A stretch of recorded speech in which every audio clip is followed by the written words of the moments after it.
ഇതെന്താണെന്ന് അറിയാമല്ലോ, Rubik's cube. ഇത് സോൾവ് ചെയ്യാന്നുള്ളത് അത്ര എളുപ്പമുള്ള ഒരു കാര്യമല്ല. എന്നാൽ ചിലർക്ക് അത് ഭയങ്കര എളുപ്പമാണ്. അതേപോലെ തന്നെയാണ് നമ്മുടെ ഈ ഒരു പ്രൊഫഷൻ തിരഞ്ഞെടുക്കുക എന്നുള്ളത്. അതിപ്പോ ഈ +2 എക്സാം കഴിഞ്ഞിട്ട് നമ്മൾ പ്രൊഫഷനിലോട്ട് വരുന്ന ടൈമിൽ കുറെ കൺഫ്യൂഷൻസ് ഉണ്ടാവും. അങ്ങനെ കുറെ കാര്യങ്ങളൊക്കെ ഉണ്ട്. അതിനെപ്പറ്റിയൊക്കെ നമ്മൾ കുറെ നാളിങ്ങനെ സംസാരിച്ച് കുറെ കാര്യങ്ങൾ പറഞ്ഞു.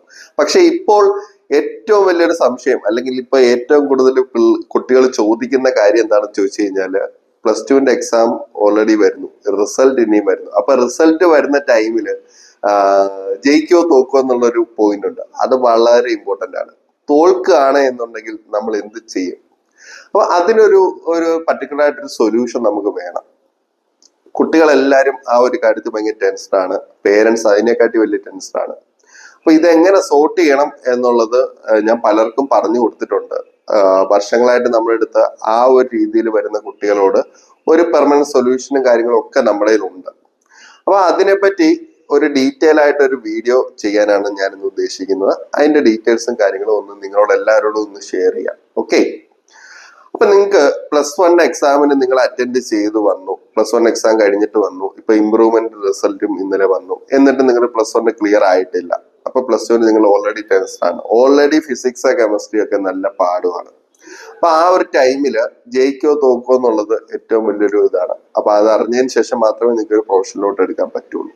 പക്ഷേ അങ്ങനെ വറീഡായിട്ട് നിൽക്കുന്ന ഒരു 50-60% വരുന്ന കുട്ടികളോട് ഞാൻ എപ്പോഴും പറയുന്ന കാര്യം എന്ന് പറഞ്ഞു കഴിഞ്ഞാൽ, നിങ്ങൾ ഒരു കോഴ്സ് നിങ്ങൾക്ക് നോക്കി വെക്കാൻ പറ്റും.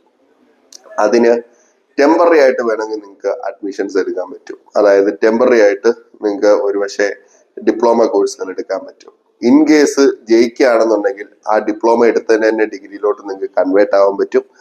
അതല്ല എന്നുണ്ടെങ്കിൽ നിങ്ങൾക്ക് മറ്റൊരു സേ എഴുതിയിട്ട് നിങ്ങൾ ക്ലിയർ ആവുന്നില്ല എന്നുണ്ടെങ്കിൽ നിങ്ങൾക്ക് ആ ഡിപ്ലോമ തന്നെ ക്ലിയർ ചെയ്ത് മുമ്പോട്ട് പോകാനും പറ്റും. ഇപ്പൊ മെഡിക്കൽ മേഖലയിലെ ഡിപ്ലോമ എന്ന് പറയുമ്പം അലൈഡ് കോഴ്സിന്റെ ഡിപ്ലോമാസ് എടുക്കാൻ പറ്റും. അതായത് ഫാർമസിയുടെ ആണെന്നുണ്ടെങ്കിൽ ഡിപ്ലോമ ഇൻ ഫാർമസി എടുക്കാം, MITയുടെ എടുക്കാം, അതായത് റേഡിയോളജിയുടെ ഡിപ്ലോമയുണ്ട്, MLTയുടെ ഡിപ്ലോമയുണ്ട്, ഒപ്റ്റോമെട്രിയുടെ ഡിപ്ലോമയുണ്ട്.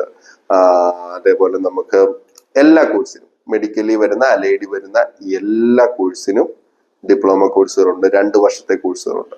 അപ്പൊ അതിന് വേണമെങ്കിൽ നമുക്ക് ഡയറക്റ്റ് ആയിട്ട് അഡ്മിഷൻസ് കാര്യങ്ങൾ ചെയ്യാൻ പറ്റും. അത് നിങ്ങൾ ഒരു ടെമ്പററി ആയിട്ട് നിങ്ങൾക്ക് ഒരു ആപ്ലിക്കേഷൻ മാത്രം കൊടുത്തിടാം. വേണമെങ്കിൽ ഒരു 1000 രൂപ 1500 രൂപയൊക്കെ ആപ്ലിക്കേഷൻസ് വരുന്ന കോളേജസ് ഉണ്ട്. അത് കൊടുത്തിട്ട് കഴിഞ്ഞാൽ ഉള്ള ഗുണം എന്താണെന്ന് ചോദിച്ചു കഴിഞ്ഞാൽ, സേഫ് ആയിരിക്കും, നിങ്ങളുടെ സീറ്റ് അവിടെ സേഫ് ആയിരിക്കും. നിങ്ങൾ സേ എഴുതിയതിന് ശേഷം മാത്രം നിങ്ങൾക്ക് അതിനകത്തൊരു തീരുമാനം എടുത്താൽ മതി.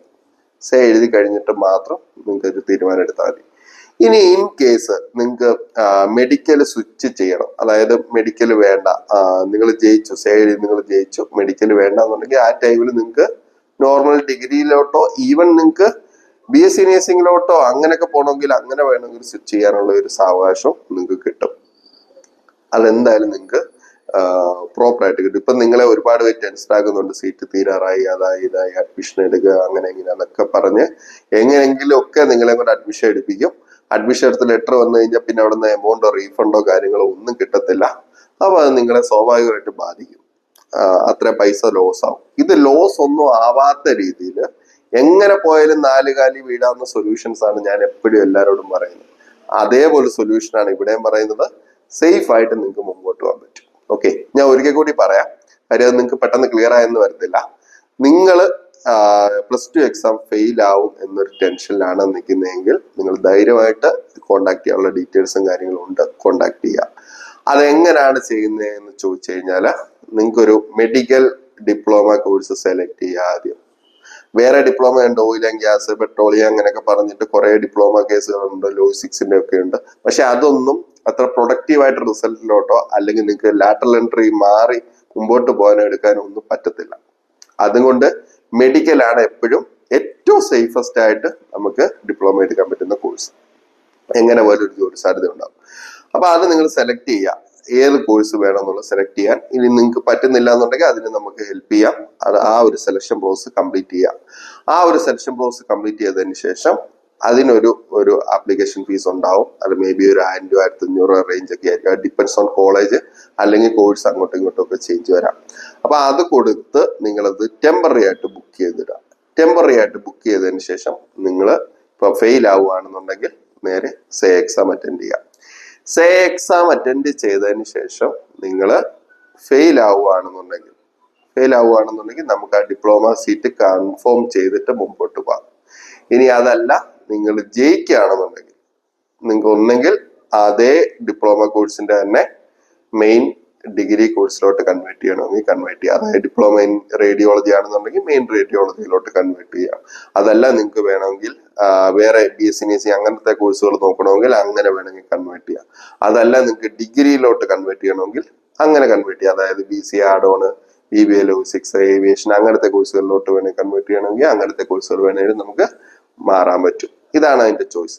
പിന്നെ ഡിപ്ലോമ ആയി കഴിഞ്ഞാൽ എന്ത് ചെയ്യും, അതൊരു നല്ലൊരു സൊല്യൂഷൻ ആണോ എന്നൊക്കെ നിങ്ങൾക്ക് തോന്നാം. ഡിപ്ലോമ നല്ലൊരു സൊല്യൂഷൻ തന്നെയാണ്. കാര്യം നിങ്ങൾ ഡിപ്ലോമ പഠിച്ചെന്ന് കരുതി ഒരിക്കലും ഒരു കുറച്ചിലല്ല. ഇപ്പം മറ്റേത് ഡിഗ്രി പഠിക്കുമ്പോൾ 3 വർഷം വരുന്നത് ലാറ്ററൽ എൻട്രി വഴി എഴുതുമ്പോൾ 4 വർഷം വരും. 4 വർഷം കൊണ്ട് ഒരു പക്ഷേ എക്സ്ട്രാ വരും. അതല്ല ഡിപ്ലോമ വെച്ചിട്ട് തന്നെ നിങ്ങൾക്ക് ജോലിക്ക് കയറി വിത്ത് എക്സ്പീരിയൻസ് വേണമെങ്കിൽ നിങ്ങൾക്ക് അങ്ങനെ വേണമെങ്കിൽ മുമ്പോട്ട് പോവാം. അത് കഴിഞ്ഞിട്ട് വേണമെങ്കിൽ ഡിഗ്രിക്ക് വേണമെങ്കിൽ ഡിസ്റ്റന്റ് ആയിട്ട് വേണമെങ്കിൽ മറ്റേതെങ്കിലും ഡിഗ്രി എഴുതിയെടുക്കാം. അങ്ങനെ ഒരുപാട് ഓപ്ഷൻസ് ഉണ്ട്. ഔട്ട്സൈഡ് മെഡിക്കൽ ഡിപ്ലോമയ്ക്ക് ഡിഗ്രിക്ക് കിട്ടുന്ന അതിന് തുല്യമായിട്ട് തന്നെ ഇതുണ്ട്. പിന്നെ ഡിപ്ലോമക്കാരാണെങ്കിലും പണി അറിയാം എന്ന് എല്ലാവർക്കും അറിയാം. ഡിഗ്രിക്കാരന്റെ അത്രയും സാലറി കൊടുക്കണം. ഒരു 10 രൂപ കുറച്ചെടുത്താലും പണി അതേ സെയിം സാധനം തന്നെ ചെയ്യിപ്പിക്കാനും പറ്റും. അപ്പൊ ചില ബുദ്ധിമാന്മാരെ അങ്ങനെ പറഞ്ഞിട്ട് അവർക്ക് 10 രൂപ കുറച്ച് എന്തായാലും പണി ചെയ്താൽ പോരെ, ആ ഒരു തോട്ടിലും ഡിപ്ലോമക്കാരെ നോക്കി നടത്തുന്ന ആൾക്കാരുണ്ട്. എപ്പോഴും പണി അറിയാവുന്ന ഡിപ്ലോമക്കാർക്കായിരിക്കും കൂടുതലായിട്ട്. അതുകൊണ്ട് എങ്ങനെ പോയാലും നിങ്ങൾക്ക് പ്രയോജനകരമായിരിക്കും ഈ ഒരു കേസ്. നിങ്ങൾ ധൈര്യമായിട്ട് തോൽക്കും എന്നൊരു പേടി ഉണ്ടെങ്കിൽ, ഇനി ഒരു പേടി ഇല്ലെങ്കിൽ കൂടി നിങ്ങൾക്ക് എടുക്കാൻ പറ്റുന്ന ഗ്യാരണ്ടി ആയിട്ടൊരു കോഴ്സ് തന്നെയാണ് ഡിപ്ലോമ മേഖല, പ്രത്യേകിച്ച് മെഡിക്കൽ ഡിപ്ലോമ.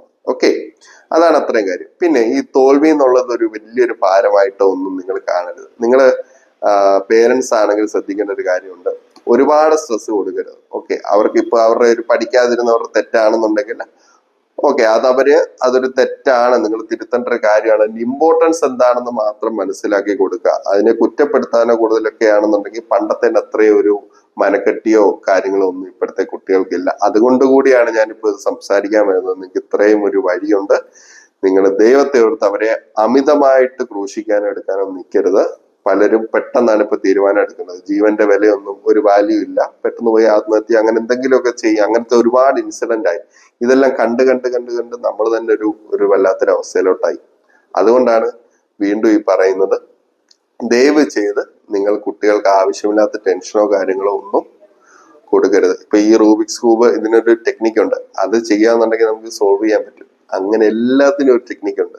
ആ ടെക്നിക്ക് നമ്മൾ കിട്ടുക, ആ ടെക്നിക്കും ആ ഒരു സൊല്യൂഷൻ നമ്മുടെ അടുത്തുണ്ട്. അതുകൊണ്ട് തന്നെയാണ് ഇത്ര കോൺഫിഡന്റ് ആയിട്ട് ഞാൻ ഈ കാര്യങ്ങൾ പറയുന്നത്. ഓക്കെ, അതുകൊണ്ട് അനാവശ്യമായിട്ടുള്ള സ്ട്രെസ്സുകളും കാര്യങ്ങളും ഒക്കെ ഒഴിവാക്കുക. റിസൾട്ടിനെ എന്തുമായാലും പരാജയമാണെങ്കിലും അതിനെ ചിരിച്ചുകൊണ്ട് സ്നേഹത്തോടു കൂടി നമ്മൾ വരവേൽക്കുക. ബാക്കി നമുക്ക് അതിനുള്ള സൊല്യൂഷനും കാര്യങ്ങളും ഒക്കെ ഉറപ്പായിട്ടും ഉണ്ടാവും. ഓക്കെ, സോ മെഡിക്കൽ ഡിപ്ലോമ ഇതിലോട്ട് നിങ്ങൾക്ക് വരണമെന്നുണ്ടെങ്കിൽ അല്ലെങ്കിൽ ഇതിനെപ്പറ്റി കൂടുതൽ അറിയണമെന്നുണ്ടെങ്കിൽ അതിനുള്ള കോണ്ടാക്ട് ഡീറ്റെയിൽസ് കാര്യങ്ങൾ കൊടുത്തിട്ടുണ്ട്. ഇതിന് വേണ്ടിയിട്ട് പ്രത്യേകമായിട്ട് നമ്മളൊരു ഗൂഗിൾ ഫോമും കാര്യങ്ങളും ഒക്കെ ആഡ് ഓൺ ചെയ്യുന്നുണ്ട്. അത് ഈ ഡിസ്ക്രിപ്ഷനിൽ കൊടുത്തിട്ടുണ്ട്. നിങ്ങൾ അത് ഫില്ല് ചെയ്യുകയാണെന്നുണ്ടെങ്കിൽ അതിനനുസരിച്ച് നമ്മൾ അങ്ങോട്ട് നിങ്ങളെ കോണ്ടാക്ട് ചെയ്യും. അതിനനുസരിച്ച് നിങ്ങൾക്ക് വേണ്ട കാര്യങ്ങൾ ഡീറ്റെയിൽ ആയിട്ട് പറഞ്ഞു തരും. അപ്പൊ ഈ താഴെ ഡിസ്ക്രിപ്ഷനിൽ കൊടുക്കുന്ന ഗൂഗിൾ ഫോമിന്റെ കാര്യം ആരും മറക്കരുത്.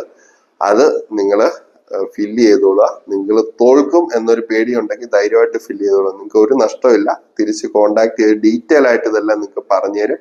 എന്നിട്ട് നിങ്ങൾക്ക് ഓക്കെ ആണെങ്കിൽ മാത്രം നിങ്ങളത് മുമ്പോട്ട് പോയാൽ മതി. ജസ്റ്റ് ഒരു ഡോക്യുമെന്റ് ഫില്ല് ചെയ്യുന്നതിന്റെ ഒരു ഇത് മാത്രമേ ഉള്ളൂ. ഓക്കെ, അപ്പൊ ഇത് നിങ്ങൾ ഫില്ല് ചെയ്തോളുക. പിന്നെ മറ്റെന്തെങ്കിലും ക്വറീസ് ആണ്, അതല്ലെങ്കിൽ നിങ്ങൾക്ക് നേരിട്ട് സംസാരിക്കണം അങ്ങനെ ഉണ്ടെങ്കിൽ അതിനുള്ള കോണ്ടാക്ട് ഡീറ്റെയിൽസ് കാര്യങ്ങളൊക്കെ ഉണ്ട്.